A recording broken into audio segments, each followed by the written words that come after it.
Hey there. Before we get started, I wanted to let you know that I have a live stream going on YouTube where you have an opportunity to meet some of these guests and ask questions yourself. I try to do all the research and do the best that I can, but I know that you may have questions that I didn't think of. So definitely check that out. You can find it at youtube.com/Eric Hunley, or just search for Eric Hunley. Today's guest is Jim Fortin, and this is the kind of conversation that I thrive on. It is a major reason I have this show. We go all over the place. It is all about mindset, shamanism, influence. He actually ran a company called, or was a spokesman for a company called Learning Annex. One of the major speakers at Learning Annex was Donald Trump. So he knew Donald Trump, or knows him, Tony Robbins, and many other luminaries. We discuss Trump. We discuss manipulation. We discuss media. This is quite the well-rounded conversation. I think you'll really enjoy it. And I present Jim Fortin. My name is Eric Hunley, and this is Unstructured, where we have dynamic, informal conversations with some amazing people. Today we are with Jim Fortin. He is self-described as a leader in subconscious transformation. How are you doing today, Jim? I'm doing great, and it's interesting that you say self-described. How do you know millions of people don't describe me as that? Oh, they may agree with you. It could be just you're a single member of the universal chorus. I know you are into higher level spirituality or cosmetology, I think you said. Yeah. Actually, not cosmetology. Cosmology, not makeup. I'm not doing hair and makeup, but cosmology. That's an interesting distinction. But there is a higher level of baseline and base makeup. No, I'm not aware of it. How would you describe subconscious transformation? In simple words is, I just did an interview earlier today, and so many people have read the classic book, Think and Grow Rich by Napoleon Hill, And I tell people, if you could just read a book and become rich, then how come everybody who's read that book hasn't become rich? So what I look at is that book is full of content, and it's good content. But if you can't get it into your context, which means your frame of unconscious thinking, then the content's of no value. So many of us try to change from the outside in instead of the inside out. And when I talk about subconscious transformation, until we transform our subconscious identity, it doesn't matter what we do on the outside, nothing else is going to change for us. And before I get too far, I've got to jump in because you brought up a subject. There's an author out there I'm trying to get on. He wrote a fantastic Gizmodo piece. And the title of it is The Untold Story of Napoleon Hill, the greatest self-help scammer of all time. Okay, I'm going to have to write that one down. What's the name of that one? I've got to read that one. The Untold Story of Napoleon Hill, the greatest self-help scammer of all time. I'll send you the link too. Yeah, definitely. And Napoleon Hill's history, I feel, is very similar to, well, right now we've got a friend of the show, Chris Lockhead, calls them hustle porn. Mm-hmm.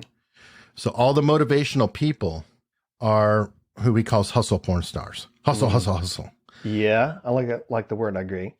And Napoleon Hill kind of started a lot of that off. And like many of the hustle porn stars, the only money that's really being made is from the people they're selling to. Yeah. So I would say that I'm probably an unhustle porn star. So awesome. I take the opposite position that you can hustle all day long. And for most people, they hustle and that's what they've been told, because right now the buzzwords are hustle and work until your eyeballs bleed. Doesn't matter if your unconscious identity is poor, doesn't matter how much you hustle, you're always going to be poor. So because we work from the inside out, from the identity level. I'm already getting some good notes here for me. I've got to check some stuff out. Perfect. You're actually leading right into that. It may seem scattershot, but I was going to go into the identity. I want to jump back one because you start off with the have, do, be versus be, do, have models. Yeah. And can you break that down? It sounds like CBT in my mind. Well, cognitive behavioral therapy, CBT. Yeah. So I would have to guess that a percentage of your audience is obviously pretty bright to even follow things like CBT and the things you're already talking about. So Here's where I work from, is most people work from have to be. If I have or had more money, then I could do something and then I could be successful. The challenge is you never have the money, so you never do, you never be. Where I work from is be to have. Who do I have to be to do what I need to do to have what I want to have? That comes down to the level of identity. So to bring it right home to you, did you smoke any cigarettes today? Nope. How come?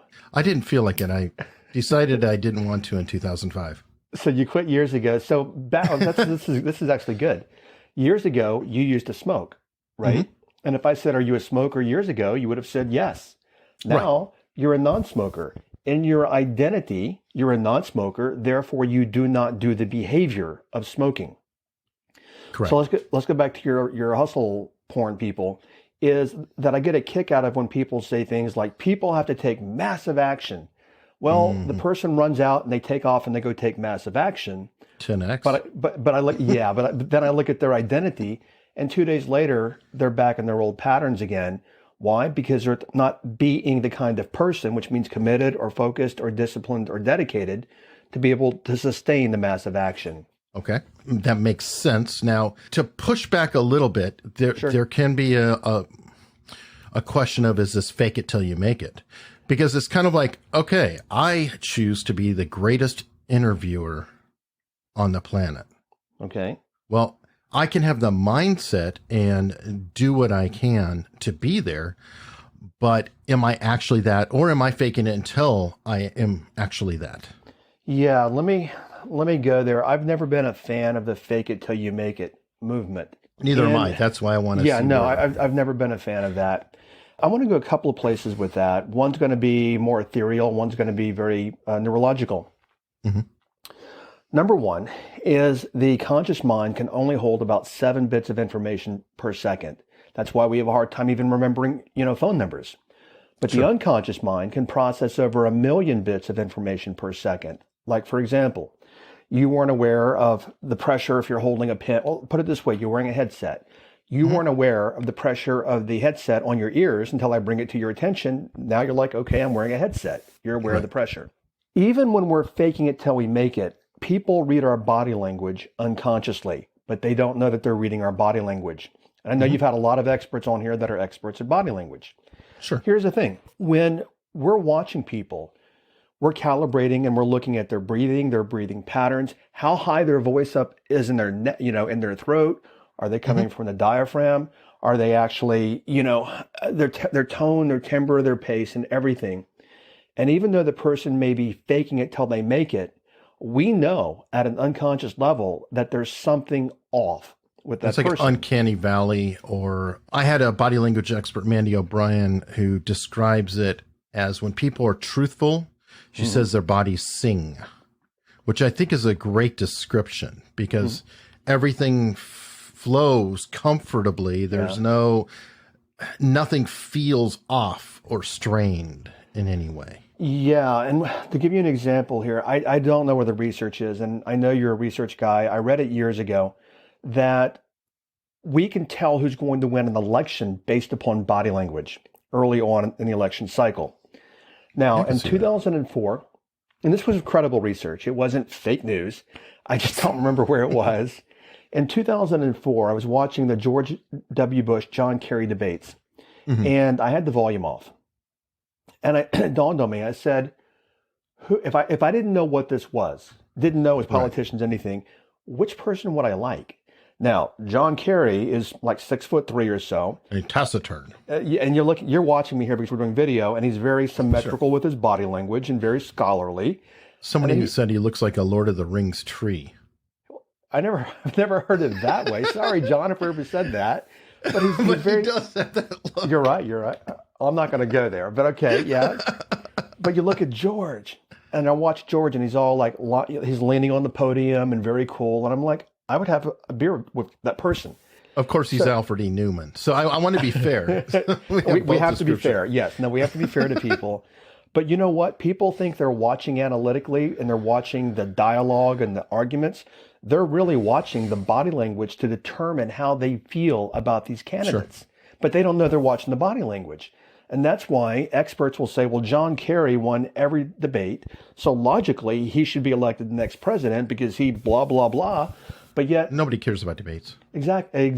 Well, tell the politicians that, please. Well, actually, no, they do, but they don't. And, obviously nobody is neutral on Trump except me, I think.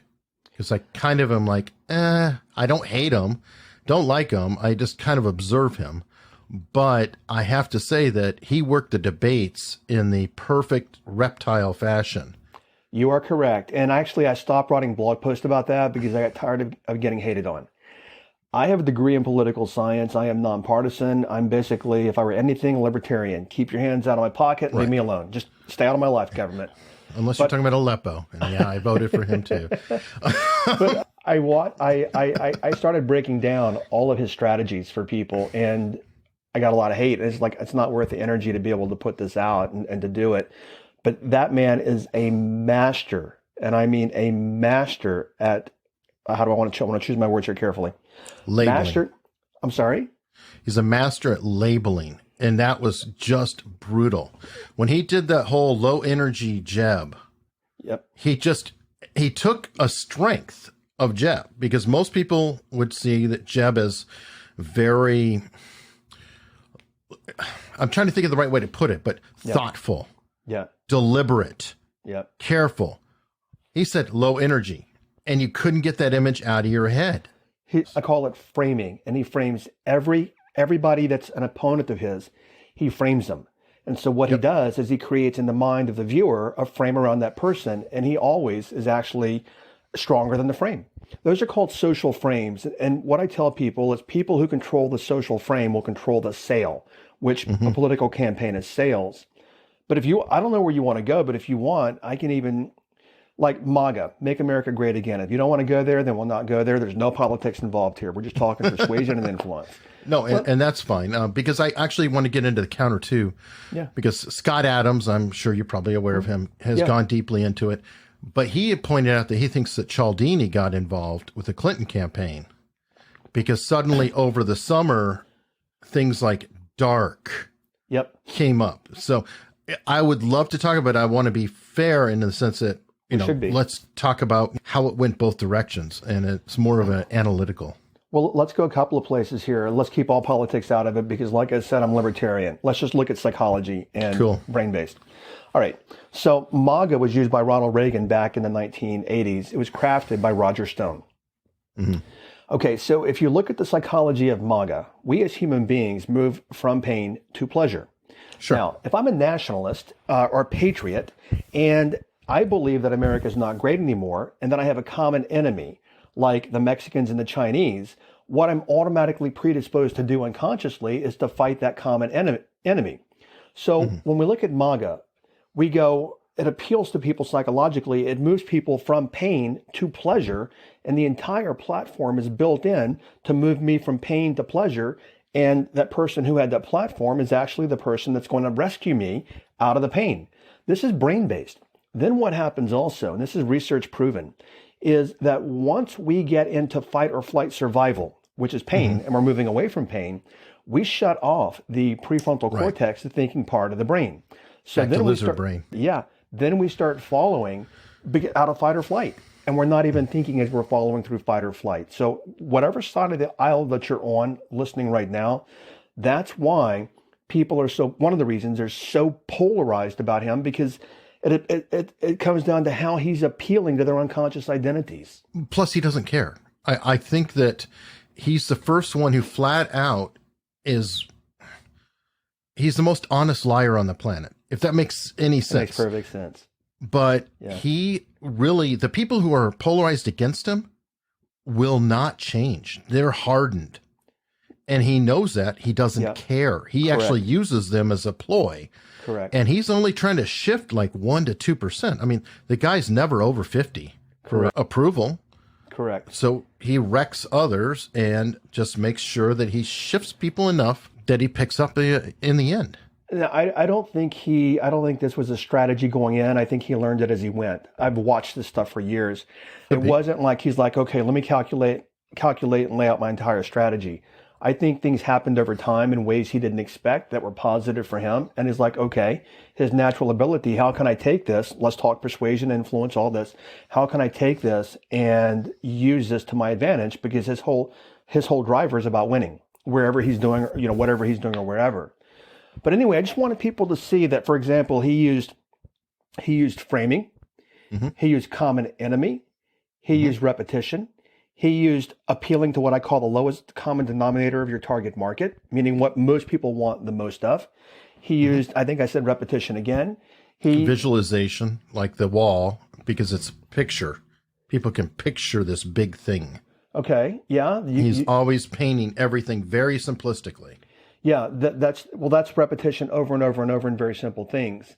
All I'm going to say is this, and please, no one listening take this in any way, but there are other leaders of other countries throughout history who use these same strategies. They're not brand new. But sure. He was also he is a master at an NLP. NLP is a lot about language, and there's a section of NLP called sleight of mouth. It's akin to sleight of hand. Sleight of hand is you move things, people can't see it. Mm-hmm. Donald Trump is just naturally a master at sleight of mouth, moving things underneath people, and they don't even know that things are being moved underneath him. He also is a master at, let me put it this way, people don't use, as you said about the debates, people don't vote analytically. People vote their values. And he's extremely, extremely good at appealing to people's values. So that, coupled with his other strategies, coupled with his sleight of mouth abilities, that's why he is exactly where he is. And he's impenetrable to half the population because of these strategies. True. But also, let me add here, Eric, one more thing is, I'm going to just say this, no apologies to anyone, is that a lot of people are being manipulated, which is kind of a way of life. I mean, it just happens all over in life. But here's the thing, a lot of people are being manipulated, but they don't know they're being manipulated. So I just want to share that in food for thought for people. Absolutely. But now here's the funny thing. How many times have you said apologies? Just in this segment right now. Yeah. And this is something I plan to go into on a live stream with a pretty major YouTuber down the road. We are so petrified. Like I qualified and had to say, oh, I don't like him and I voted for Gary Johnson. Yeah. You have said apologies multiple times. Yep. As a society, we are so on tenterhooks that we're so worried about upsetting anybody that I don't think we're even talking freely. Let me back up. Yes, I acknowledge that. And secondly, if it were my podcast and I wanted to say certain things, I would say it, no apologies. But I'm a guest on your podcast. So sure. I have to be respectful and just modulate what I say. And when I honestly say I have no political affiliation, I don't. I mean, I'm libertarian. I don't, to me, both parties are the same thing, just different. So corporate. Yeah. they're owned by the corporate. We live in an oligarchy. Mm. And Princeton did some research on that a couple of years ago. But the way that I look at it is any comment I'd make about him is not about anything political. I don't care. You're making tactical observations. I'm just watching behavior. It's kind of like a battle. Or it's like a battle in history. You're not saying that this general is good or bad. You're saying this general did this tactic and was able to win a battle or whatever. Yeah. And let me add, in fairness, if I said I don't care about politics, I really don't. All that I care about is that we live in a sustainable world. So your kids or my kids or grandkids will have a decent place to live down the future. That's all that I really would say I have any platform on when it comes to politics. So any of you body language or voice experts listening, I do want to actually toss that out there. Otherwise, I don't care what he goes to the Supreme Court about. Doesn't matter. True. Now, jumping around because we're having fun with it. Did you see the response? And again, I'm going to kind of Scott Adams, but over the summer, how everybody kept saying dark, dark, dark to describe him. Like his plans are dark. Yeah. And that there was a very unified messaging with, again, the strong visualization. Are you familiar with Robert Cialdini? Of course, Robert Cialdini's work, Arizona State University professor. He wrote Influence and he wrote, 50 Ways to be Persuasive, and he wrote Persuasion. Yes. It was said that Hillary Clinton's campaign was actually already activating and engaging in persuasion at her rallies.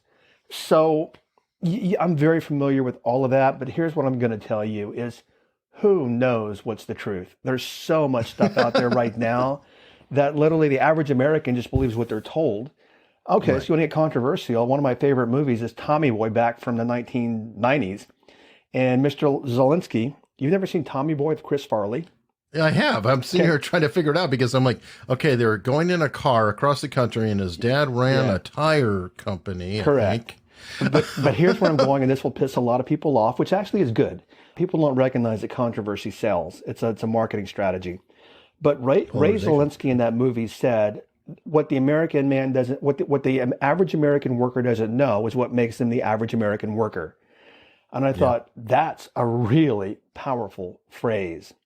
So, people just consume news. I literally, I don't even watch the news anymore. But people, as human beings, I look at three sources. I look at Fox, CNN, and Reuters for the most part. CNN will say something, Fox will say nothing about it, and Reuters is in the middle, or Reuters, or however you want to say it, generally in the middle. I'm always looking for the most truthful news that I can find, and it's not easy. And we live in a world that to me is like, where's all this going? I mean, how do people decide what is real and what is not real when it comes to all the persuasion and influence in the world? Well, that's kind of what I wanted to point out is I feel like that election was almost like a war between persuasion machines. The thing is, Hillary didn't have a persuasion machine. He had a masterful one. But she was also, number one, if you even look at unique selling propositions or taglines, as you want to call them, his is psychologically foundational, is, make America great again, from pain to pleasure.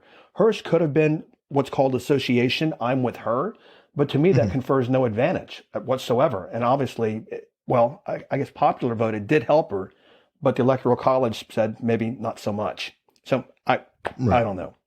And I do have a degree in political science. I have a degree in psych as well. I just got it. Years ago, I used to work in politics, and I recognized what a racket it was, and I chose not to be part of it anymore. Yeah, now I wanted to go into that because you kind of have an interesting background in the sense that you've talked about NLP, you're a master hypnotist, but you don't hypnotize anymore. Right. And you've made a point of saying that a few times. So let's start there. Why do you not do hypnosis anymore? Because if I did hypnosis, I could do one session and probably charge anywhere from $350 to $1,000. But if I do group transformation programs and I teach people how to get in their own head and create change, I can attract multiple millions of dollars per year, dollars for hours. Okay. So I was going to ask you if it was a matter of scale. Scale. I can't scale a single session. Yeah, that's why. Okay. And at what point now, were you doing NLP and hypnosis prior to meeting your brother-in-law? Yeah. Yeah. And has his influence shifted you away from it, or are you trying to marry the different skills? So my brother-in-law is a shaman. As you know, you've done some research and maybe heard of the podcast. Let me go here for a second. Shamanism is the oldest form of thought on the planet. It's not about beliefs. It's not about dogma. Shamanism runs through all the major religions. They all have aspects and tenets of shamanism. Anthropologists say without shamans many, many thousands of years ago, the species might not have survived. Shamans are seers. They are healers. They were the advisors to the Mayan kings, and Native American times, they would be the medicine men. The reason that anthropologists say shamans perhaps helped humans survive is because they had the higher insight or sense, S-E-N-S-E, not analytical thought, but higher perception to know what things we could eat, what things would heal, what herbs would heal. Sure. My brother-in-law is not a air quote practitioner of shamanism. You would find him, someone like him, if you were down in the Amazon or in Africa or in Siberia or deep down into China.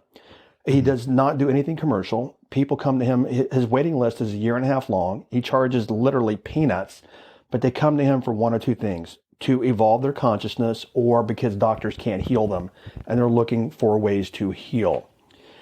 I've been on that path with him for 25 years. Am I a shaman? No, I am not. But I have been, for lack of better words, I don't know the word to choose. I have been an apprentice with him for a lot of years, and I feel like I'm a beginner. Is that something? Now, I looked him up, and he had the skills pretty early. So, is shamanism something you were born with? versus or go into when you say, yeah, I'm an apprentice or whatever, that brings thoughts to mind. Sure. Like, is this like martial arts where you have belts and you get over time? Correct. Or is it just he was born a shaman, he always will be, you may study under him, but you're never going to be a shaman? It's kind of along those lines, because I asked his mentor one time, I said, why me? How did I end up here? And his mentor said to me, he said, it was written in the stars before you got here. So okay. I'm kind of laughing at in a good way, at our time together, because we're going from politics to now not cosmetology, but cosmology. And I'm like, what's the name of the show again? Exactly. I was like, we're all over the place here, and that's okay. But yeah, I use a lot of that work with him, because the work with him has been to develop my higher senses, which we all have. We call it a sixth sense. And my work has been mainly over the years meaning my transformational work is to develop where I can hear. I can hear what can't be heard. I can see what can't be seen. So let's go to politics for a second. My brother-in-law and I were talking, and let's go back. Do you want to go a little deeper? Sure. About Trump. And it's not political. And in 2015, he said Trump's going to win. And he said Trump's going to, I'm just going to say it, no apology. He said Trump's going to win because he's going to be very, very destructive. His exact words were to me, he's going to be more destructive than the last 5 American presidents combined. But we need this destruction like winter comes before the spring. So he's going to be extremely destructive, so a lot of old things can die off and new things can grow later. Now, I can see that. And if we're going to decipher some of that, I think a lot of people on the left or the right would agree that the election of Trump has brought a lot of things to light. Yes, absolutely. And however you feel, for example, the media, most of them do not like Trump. Yeah. I think any honest observer would say that they don't, and most of them will even admit it. I believe New York Times has written, no, we just can't act like we normally do. Yeah. And so all the masks have been ripped off. Yeah. And we're starting to get into clarity. They hate him. They love him. They hate these people. And so a lot of, I guess, the civility or the rug has been ripped up, and now we can see everyone scurrying and a lot of the demons underneath. So that kind of makes me wonder if, your brother-in-law is sort of saying that sunlight is the best disinfectant? Yeah. So where we're going here literally is, personally, I have no desire to be around the guy. I used to work at events. You know him. You've met him, right? Well, I used to work at events that he used to speak at. So I'll leave it at that. You've definitely done your homework.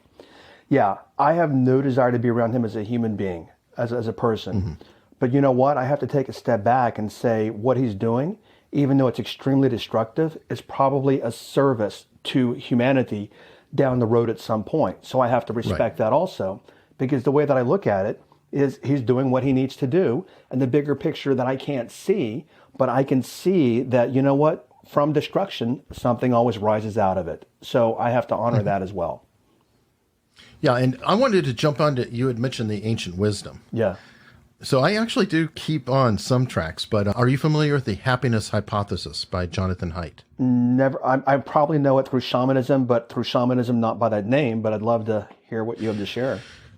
Well, it's a pretty cool book. Jonathan Haidt is a psychologist, and he teaches modern day, but what he came up with the happiness hypothesis is we have a lot of people like Kahneman and Kaspersky, and, they're actually doing brain scans now. Yeah. And they're able to pick up behavioral tendencies and things like that. And so the thesis of the happiness hypothesis is that all the modern pop science that's saying, oh, this is going to be that, actually it was already covered in all the ancient scriptures. So you would probably love it because it is marrying modern science to that. And when you had mentioned earlier the emotions, essentially what he teaches, and have you heard of The Rider and the Elephant? I used to read thousands of books. Years ago, that's cool. I was told to stop. So I've not read it. Normally I would have, though. Okay, The Rider and the Elephant is essentially like the lizard brain and frontal cortex. Oh, I got it. The rider is really tiny. Yep. And he has to control the big elephant of Reptilian everything brain. below. Yep. And you really can't control the elephant if the elephant runs away. Correct. So that basic thesis is that we make an emotional decision and then we rationalize after the fact. Yeah, let me go somewhere else with that. In shamanism, like I've been taught that the exact words I've been taught is spending your life in your emotions is a wasted lifetime. We have emotions, but most people spend their life trapped in their emotions. And emotions are 3D, meaning they only belong to Eric. They are part of Eric's entire operating system.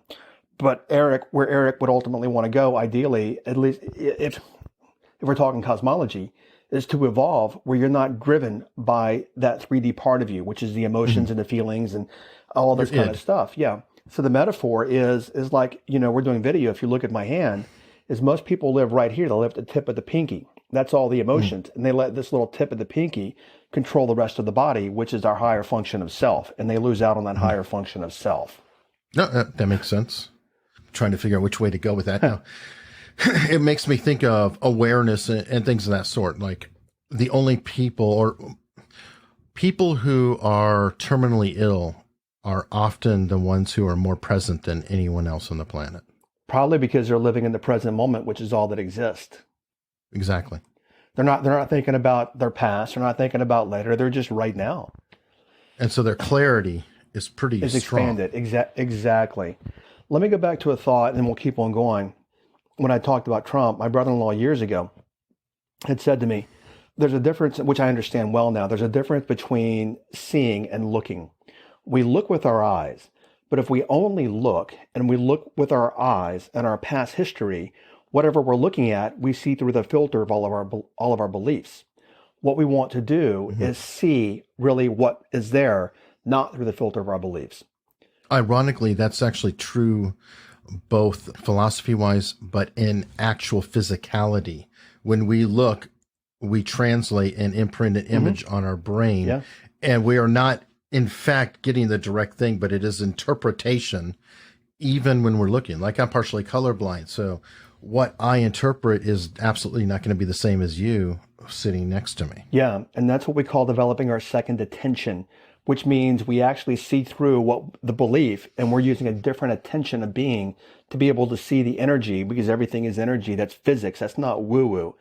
So we really, and we see with clarity and what's really happening, not what we think is happening through our limited beliefs, which this is great. People listening, look at the world right now, how people see what, Trump is doing through one lens or through another lens. Stop looking through either lens and just like, if you could just erase the lenses and just observe what's happening. Now you're picking up more information. Yeah, which is hard. Because you got to turn off Twitter and turn off the TV. It takes practice. It definitely takes. I've done this 25 years. It takes a lot of practice. And the way that I do it is, which is the first thing I started learning on this path, stop the internal dialogue, which is reptilian brain. When you stop the internal dialogue, now you're quiet and now you can start seeing. But as long as you have the internal dialogue, you're actually looking and not seeing, because you're looking with your eyes and through your past filters. Take some practice. Yeah. Now, in fairness on that, even with the practice, do you not have to catch yourself from slipping all the time? I do. Yeah, not all the time, but I definitely, it's like turning something off and on. I know when I just get quiet and just boom, shut it all down, I can start seeing. But like the rest of us, I get involved in the world and I'm traveling, I'm in the airport. But then it's let me put it this way. It's even more practice for me to develop at an even higher level when I'm in crowds and different places to still shut off the mind. I'm learning as I go. And I've done it for a lot of years, but yes. Right. Now, that's one thing I've noticed is you like to use repetition, and that's good. And I wanted to ask you that because, like, you notice I've had a lot of body language people on. I have people who do manipulation or persuasion. But some of it's sinking in, but I'm still learning. And I'm like, I think I need to hear this 100 more times for it to actually get absorbed. Has that been the case for you, that you've kind of had to not only absorb it a bunch, but because you are sharing it all the time, teaching it probably helps you absorb it even further? Absolutely. And where I work from is that repetition leads to mastery. And I work narrow instead of broad, meaning I'd rather actually share 4 things with people than 400. Like Bruce Lee, that old Bruce Lee quote, about the number of kicks. And so repetition is the mother of all learning. So if I keep people on just repetitive things that are simple, they learn it, they can master it quicker, they become more powerful. So yes, that's like calculated. chords in music. Yeah, it's calculated. Okay, now let's go ahead and pick up a couple of those lessons. Sure. I wanted to go into that, but I decided to go down the rabbit holes. I really would like to talk about we'll finish out the have, do, be, but who you are and what is your identity and the story of your life, or what are your stories? I really enjoy what you've done with those. So I'm going to throw you a curveball here to some degree. Okay. I don't so much get into all of that. And this is part of shamanism, is erase your past history. My parents got divorced when I was in college. And my mother remarried, married to a guy for a lot of years till she left the planet. And her husband called me and said, your mother has all of your stuff that she's had, like your baby book and all this kind of stuff. What are you going to do with it? And it was all the way up through college stuff. And I said, I want you to box it all up, and then I want you to take it out, throw it in the trash, and burn it. And the reason why is because it's past history. It doesn't exist. So when I had this epiphany watching my brother-in-law one time, is we've traveled all over the world, and I've never seen him take one picture. But most people are always, and we've been to some amazing places like inside the King's Chamber, Machu Picchu, Teotihuacan, Uluru. I mean, my family's been afforded nights inside these places unsupervised, but he's never taken a single picture. And it dawned on me, I asked him like 2 or 3 years ago, I said, I noticed you've never taken a picture. And he goes, and what dawned on me is that people take pictures right now to show people in the future what they did in the past. That's generally why we take pictures. And he's like, it's not for ourselves to relive the experience, or how often do you do that? Maybe, but how often do you do that?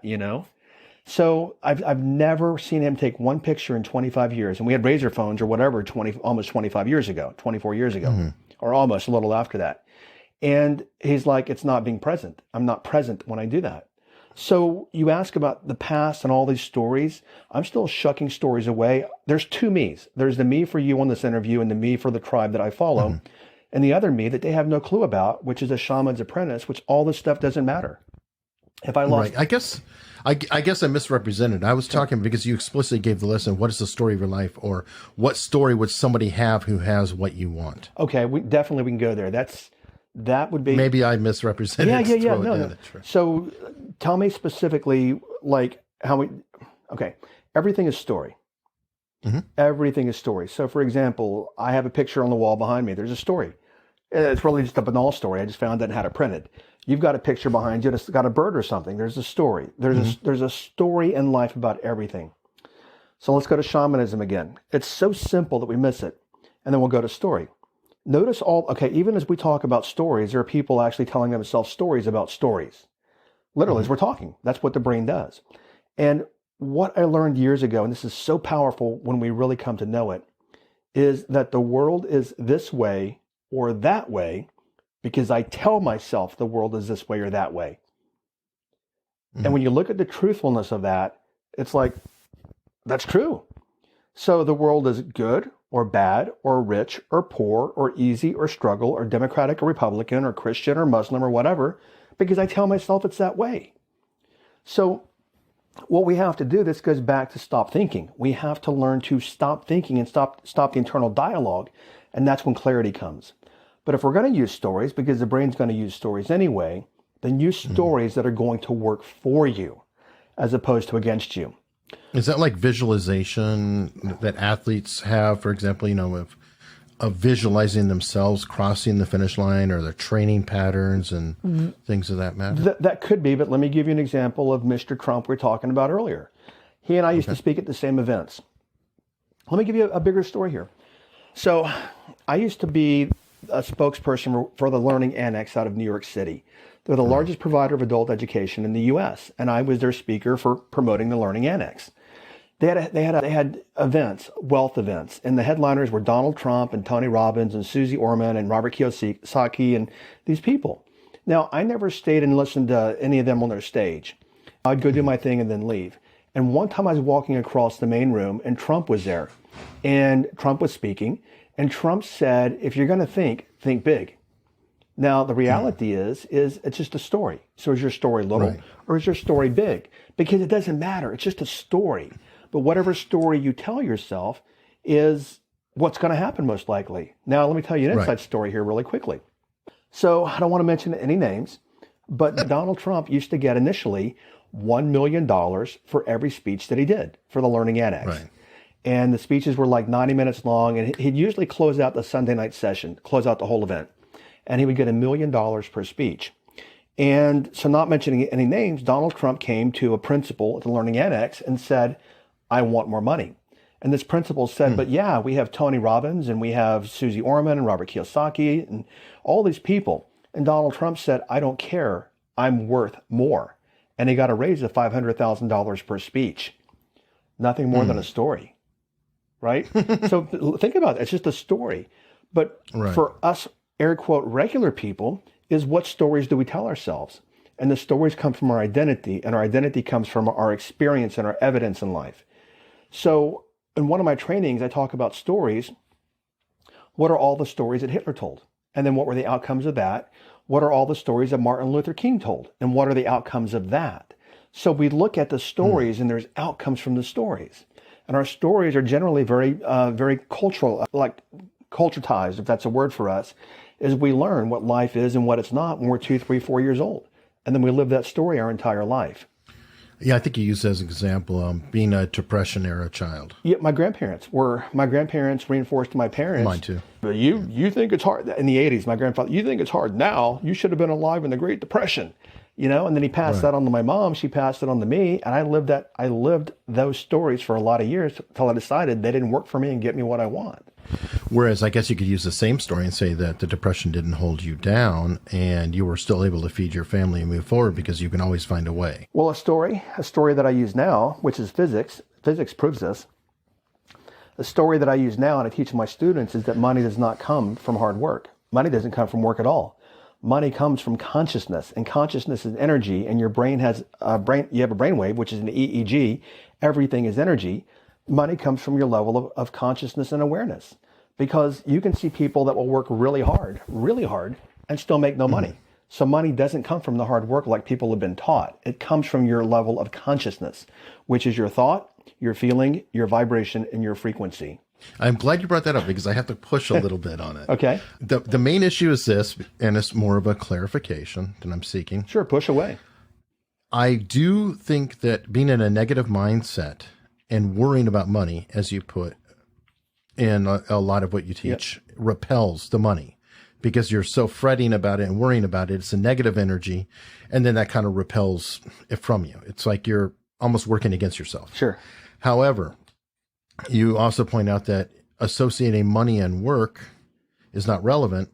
Are you saying that I can go ahead and quit my day job tomorrow and just get some good mental energy and the money's going to float to me? That's a great question. As I sit on my lawn chair. Great question. Somebody asked that in one of my groups just recently. Let's go a little science first for people. People can look it up. It's called the double slit experiment.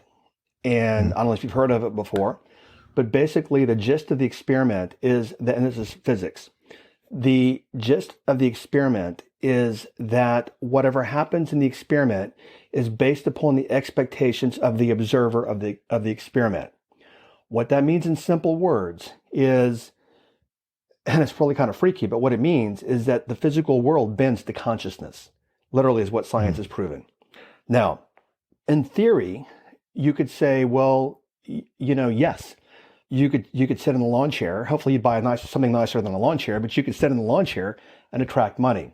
And one of my students brought this same thing in the group coaching program up recently. She's like, well, I understood that you could just sit there and you could vibrate and imagine all the energy in the world and be positive about it and be in the emotions and attract. I talked to my brother-in-law about this, he's taught me a lot about money and attraction. And he says, the universal energy will do its part, but you must do your part as well.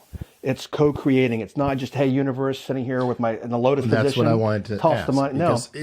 The impression could be received that, cool. Then why am I doing this?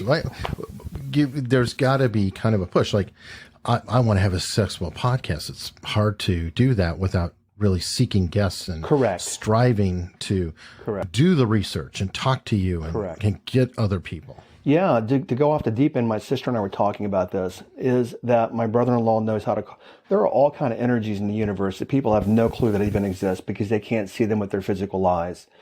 Research proves that we can't even see 99% of what exists in the universe because we can't see it within the spectrum of what we can see physically. There are, empirically, I've had experiences with a shaman, non-ordinary reality for 25 years. There's a whole world of things going on that people can't see. And my sister and I were talking about this recently, about home protection. And they locked their doors and everything. And I said, but, he has all of this guidance and protection. And she goes, yes, but you know what? We also have to do our part. We can't leave our front doors open and say, hey, come take what you want, or we're not going to be home for 5 days. That makes me think of, yeah, go ahead. That makes me think of the joke that went around after Katrina. It's probably way older than that, but it was the person who was trapped in the flood. And the water is up to his waist, and people come by in a 4x4 and they're like, hey, come on aboard. Oh, don't worry. The Lord's looking out for me. And then all of a sudden they climb upstairs and it's a boat and they're like, hey, come on aboard. And he's like, don't worry. The Lord's looking out for me. And it's a helicopter. And then eventually he drowns. He goes, hey, what happened? And God's like, well, I sent a boat. I sent a helicopter. He goes, what do you want? That story is in actually The Pursuit of Happiness with, what's his name, Will Smith or something. His son tells that story too. Okay. Yeah. No, exactly. I look at it that, I have to get in, not massive action. I have to just get into intentional action and then what I call hold the space, hold the energy for the intention for what I want to create as the outcome. Now I'm doing my part.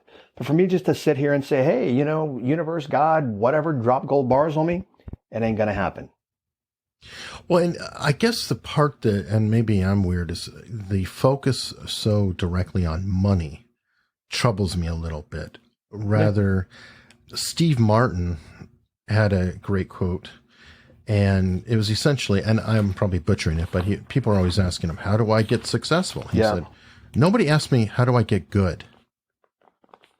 Yeah, I'm making a note here because two things. I talk about money a lot, and the reason why, we live in a country that has 78% of the population living paycheck to paycheck, according to the Wall Street Journal recently. Sure. Now, what I look at as money as a tool. It's not to stroke my ego or the nice house or the car. It's a tool to put my kids through school or take care of my, for people, elderly parents, or feed myself.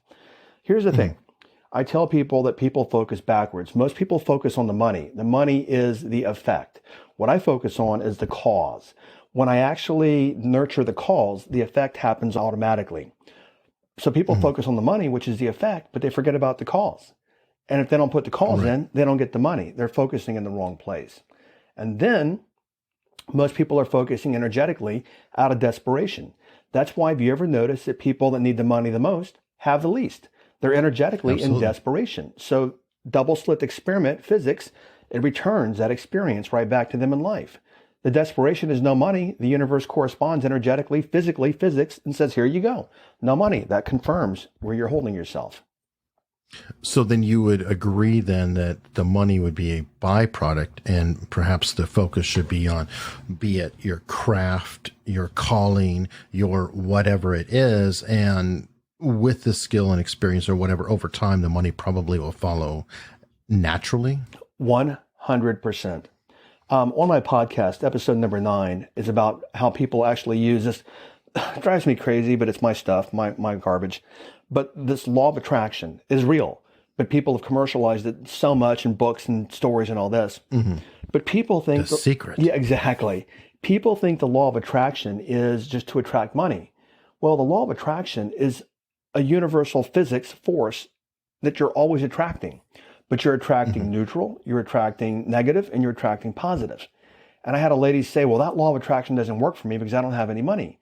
Well, she didn't recognize that she was attracting exactly what her frequency and vibration were, which was no money. This is why I said poor people who need the money the most have the least. And I've noticed in my own life, I used to be poor. And I was always like, I need money, I need money, I need money. And I'm always poor. Now, I've got more money than I need, and I never focus on it, and money still piles up. The universe reflects me. I don't mean to go too metaphysical, but physics, double slit experiment, my life reflects me. It doesn't test me. Well, even on a simpler level, without the universe coming into it, somebody walking in the room with just exuberant genuine cheer is contagious. Absolutely. And go ahead. I want to add something there. Sales and marketing. Sure. And I'm just thinking that is an example of attractiveness right there, because, and it's not a look-based thing. It's an energy. The frequency. If they're projecting this goodwill, good energy, it could be cheer, it could be humor, it could be just flat out beauty, it could be any of that. Yeah. But they will attract those around. Same way as somebody who walks in the room with just a cloud over their head and bitter and vile in their personality is going to attract glares and scurrying and things like that. 100% correct. Part of it's neurological. We're reading them, and we're reading people energetically. We're reading their body language. And I see people use it for, I'm going to use the words colloquially, good and bad. I see people that are very charismatic and very skilled, and they're using it to be a snake oil salesman or a charlatan or take people's money. On the flip side, I see people that are very skilled at that, and they use it to actually help people improve their lives. But you're absolutely correct, is that we actually read people energetically to know what to be attracted to. No question about it. And I'm just thinking that it might be a good tangible example of energy, because you're throwing out a vibe. You use a word that I love, is the word vibe. Is that we are all, people have a hard time, because I guess no one's taught them, translating energy into their physical body. And that if you don't have electromagnetics in you in consciousness, you're a dead bag of skin, plain and simple. I mean, you have an EEG and you have an EKG, heartbeat, brainwaves. Those are electromagnetics. And I tell people, have you ever thought about why when somebody has a heart attack and they're unconscious, why would they shock them? Literally, if you think of what, right? Well, that's energy. Your heart is energy. Your brainwaves are energy. You are an energetic bag of skin and energy, pure energy. And this energy has a frequency. It has a signature to it. And people actually pick up on that. And that's why you can meet somebody and go, wow, this person I felt like I've known for 1,000 years. And somebody else, you're like, I got to get away from this person. This person is toxic. A minute later, we're reading their energy, but we're not knowing that we're reading their energy. Yeah, spot on. Yeah, what's ironic about that is we had all of these skills before. We've just lost them with modern times and dependencies on technology and things like that. I love the way you say that, and there's probably a lot of places you can go with that. My brother-in-law and I were also talking about how distracted the world is. He was mentioning that example of, I think it was in San Francisco, where the guy pulled out a gun a couple of years back, and no one noticed because they were all on their phones. And the guy waved the gun around and nobody noticed. And then somebody tackled him and I think somebody got shot. But he said the world is so disconnected at this point. And the way that I look at it with him, because he shared a lot with me, just all part of a process. Humans evolving, things happening, things changing. It's all just part of a higher level process that's playing out here on planet Earth in Earth School. Well, then to wrap it up, you're an optimist? Let me put it, no one's asked that question before. Of all the things I've done, no one's asked. Let me put it this way. What needs to happen will happen and everything's going to be fine. That sounds optimistic. Maybe. It may be. But maybe I'm reading into it. No, that's where I work from, is that there's a natural order. I can't see it, but there's a natural order of progression for humans individually, humans as a species. And whatever needs to happen will happen, and everything's going to be just fine, and it's going to progress in the order that it needs to progress. Well, perfect. Now, people can find you at jimfortin.com. Yep. And you also have a podcast of your own with the same name, Jim Fortin. Yeah. Let me ask you this to help people out here really quickly before we go. Is my podcast is only like 7 months old. We're going to hit 1 million downloads in our very first year. Wow. So people say, how does that happen? Well, part of it's marketing. I mean, I have an entire team. But you know what? When people can read your energy, and I don't know what you think, but when people read your energy and they know and they feel like you've got their best interest at heart and you're there to serve them, people will follow and they will listen. So I just wanted to share with, people that are listening is when we work from that place of what I say is this. We come to the planet for two reasons. We come to evolve and grow ourselves, and we come to serve. What other possible reason could there be for being here? I mean, to get a gold watch, right? So those are the places that I work from, and I just share that with listeners. Consider how that might work in your life if you really work from that place what things could expand and grow in your own life. True. And you can never lose. I mean, who's going to hate on me for helping people? Oh, right? Someone will, I promise. You are right. You are right. Someone will. But you know what? At least I was coming from the highest of intentions. And you are correct. People will hate on you no matter what. So on that happy, cheery note, hey, thanks so much for coming. Eric, thank you. Let me know if I can do anything to be of service. Thank you again. Thanks for listening. And if you like what you heard, please consider subscribing for free. And I mean for free. It is always free. There's no billing, anything else. You can subscribe in your player of choice, which is probably right in your hands, or you can go to unstructuredpod.com, and there are plenty of links there. Thank you so much. And in the spirit of sharing, here's a couple more shows you may want to check out. Hey, I'm Studio Steve. And I'm Veronica. And we are the Pod Sound School. We have a podcast all about podcasting. We cover everything related to the craft. How to start a podcast, how to improve a podcast, how to promote a podcast, and how to reach a bigger audience. So come check out our podcast, Pod Sound School. We're on all of the podcast players or on our website, podsoundschool.com. We are dedicated to provide our podskis with up-to-date, easy, and actionable information, sometimes outrageous and always fun. And now, back to your regularly scheduled programming.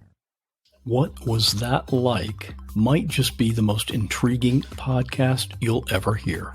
Each episode is a conversation with a regular person who's been through an extremely unusual situation, like Jeremy, who was bitten by a rattlesnake, or Jennifer, who accidentally killed someone, or Luke, who got caught smuggling cocaine. Real people in unreal situations. Listen and subscribe at whatwasthatlike.com.